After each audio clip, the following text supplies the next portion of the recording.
Hi, Barry here, and I've got something that may be of help to you since YouTube have changed the way your channel looks. What they've done is they put this really cool thing here, which is you put a channel trailer in there so you can get people to subscribe to your channel more easily, so it gives them a little bit about what your channel's about, which is quite good. But the main thing is up here they've changed this design, and you can now add your own channel art on here, and it's basically like a giant version of G+ or timeline cover art. This channel art though goes a little bit further than that, and it depends on what sort of device people are watching your videos on. So if we click over to the channel art guidelines on YouTube, you can see what I mean. If you take a look at this huge image here, which is like 2,500 by 1,500 pixels or thereabouts, these are the dimensions that you have to work to, by the way. That image is quite massive, and the reason being is that all of that image would be visible if people were watching it on a TV set, on a smart TV, okay? Now, for people watching or looking at your channel on computers or mobile devices, you can see that there's this area here which will be visible. So you've really got to have this in mind when you're deciding on or designing your cover art.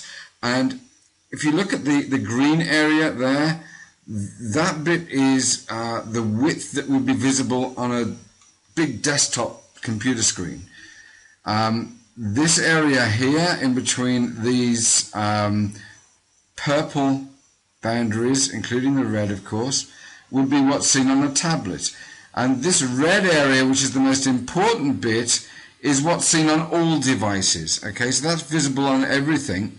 So that's really where your text and your logo need to go, because that's the safe area, they call it. That's going to be visible on all devices. So you can see here the guy surfing is going to be visible on all devices, but on a TV you're going to get a little bit more of the wave that he's surfing through.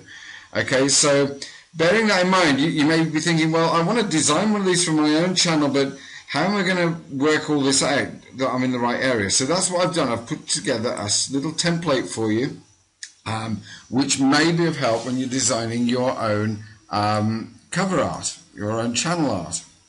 Okay, so what I've done here in Photoshop is just made a new image here. I've made a white fill layer so you can see what's going on, and this is the dimensions of the channel art. So what I'm going to do is simply make a new layer, and then I'm going to place on I've got two templates for you. Okay, the first one basically is a reproduction of what you saw earlier, and it overlays on your blank canvas here, so when you're designing you'll know where to put things.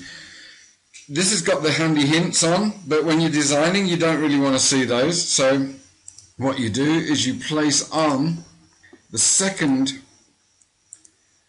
one as well.